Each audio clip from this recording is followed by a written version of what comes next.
Barakatah Yahweh, Barakatah Yahushua, Barakatah Yahweh, Barakatah Yahushua, Barakatah Yahweh, Ba'ashem Yahushua, Ba'ashem Hakudash. Double honors to our apostles and elders of Great Millstone, Shalom salutation to you, sincere Akims who cross the four winds, pushing this truth with sincerity of heart.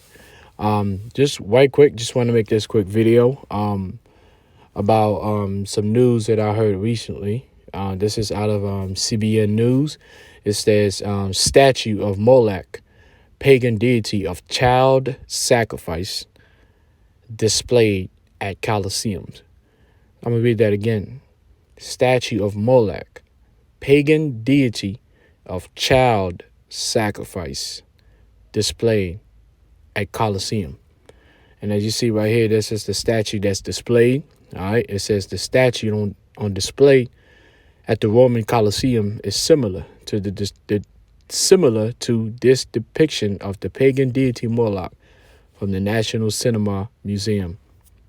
It says, call it an odd juxtaposition or a paean to the bloody pagan practices of two warring cities, ancient Rome and its ancient Mediterranean rival Carthage, from now through March 2020 as part of an exhibit celebrating the city of Carthage.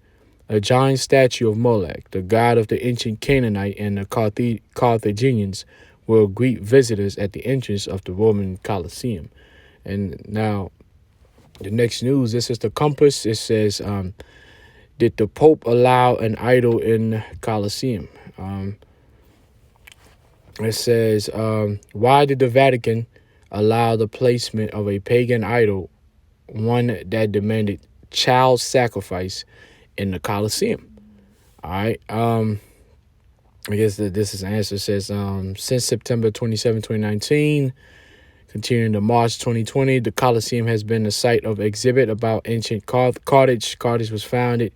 Well, yeah, so they go into the history. So basically, I mean, you could read a little bit more, but the Vatican basically gave the green light for this statue, right? This pagan statue to be put out in front of the Roman Colosseum. So the pagan, when you're talking about the Vatican, if the Vatican was really an entity that was for God and so on and so forth, then now they would definitely not allow paganism. You know, they would shun it. But you know, this act right here kind of tells you what's going on. And remember, you're dealing with a statue. You're dealing with a statue that an actual demonic entity that revolves around child sacrifice. However, form of child sacrifice it is, because remember, child sacrifice in the ancient times was more of a bloody, you know, gory type. You know, how do you know? Because when you go back, I mean, I just pulled up a picture. You can find this on Google everywhere. You just Google the image of Molech. It's a well-known wicked deity.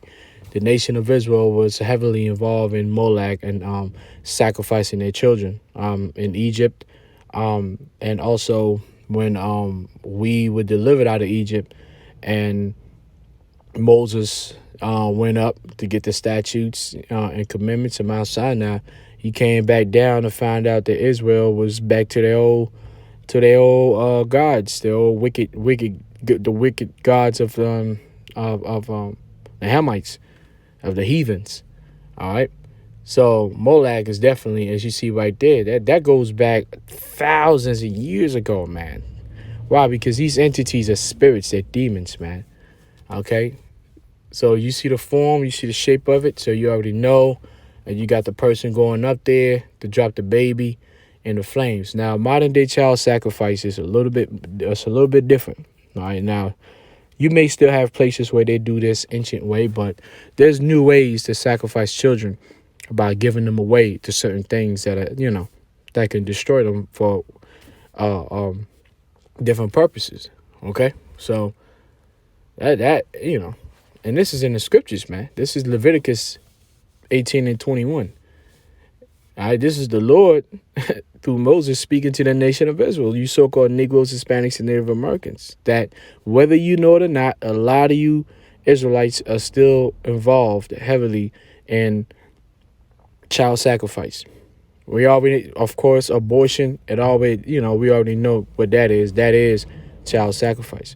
That's modern day child sacrifice. That's one of the major ways of modern day child sacrifice has been going on for a long time. It's a spiritual way of putting your children, your sons, at an early age, at their youth and innocence. Sending them right back to their deaths. There's a certain wickedness about that, about a child that's just coming into the world, and then you sending them brutally, you send them back to the spirit realm. Like, there's a certain wickedness about that. Leviticus 18:21, it says, "And thou shalt not let any of thy seed pass through the fire to Molech," which you already seen in the image. That fire, Israelites were deeply involved into that and child sacrifice, because they figured if they did that, they would receive blessings. Yeah, man. And it says 18:21, it says, "And thou shalt not let any of thy seed pass through the fire to Molech, neither shalt thou profane the name of thy power. I am the Lord, Yahweh Bashim Yahushua." Jeremiah 32:35, it says, "And they built," now they were warned, but later on, this is what Israelites did. "And they built the high places of Baal, which are in the valley of the son of Hinnom. They caused their sons and their daughters to pass through the fire unto Molech, which I commanded them not.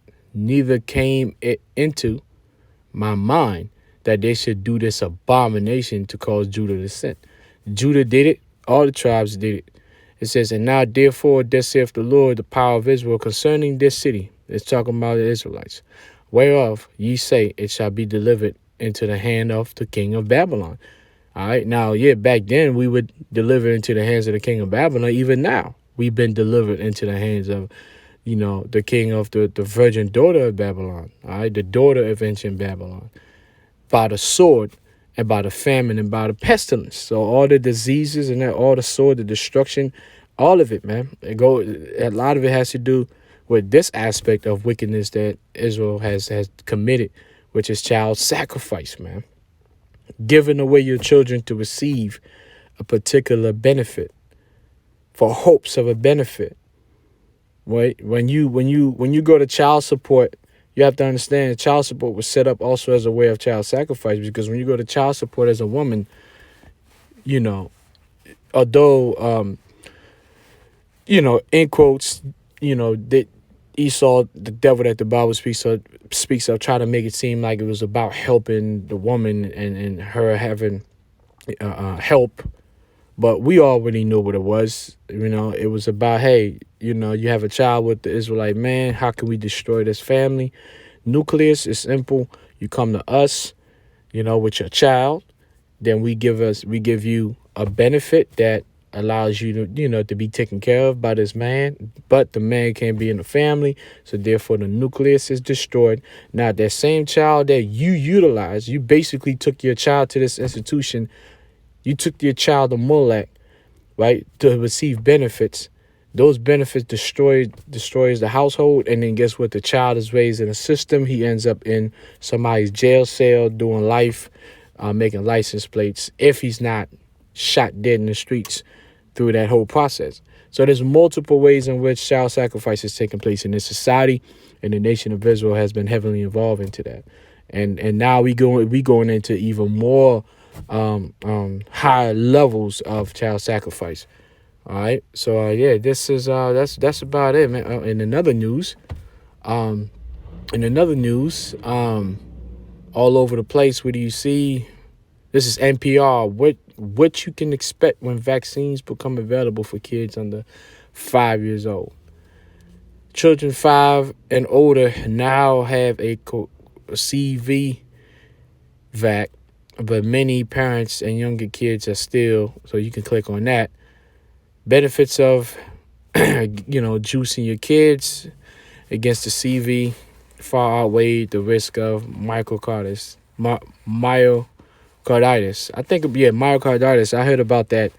It's like where your heart kind of doubles in size. So a lot of people been a lot of juiced. It's a juice world, man. So a lot of people getting juiced up, and you got cats dropping dead on football fields. Craziness. But yeah, that's just on the side note. If you can make the link, you make the link. So with that, God halam, la Yahweh Shemel Shah, double honors to our apostles, elders, a great millstone. Shalom, salutation to you, since I can cross the 4 winds. Stay strong, stay faithful. Yahweh Shem Shabbat Dam, Bashmakudash. Shalom.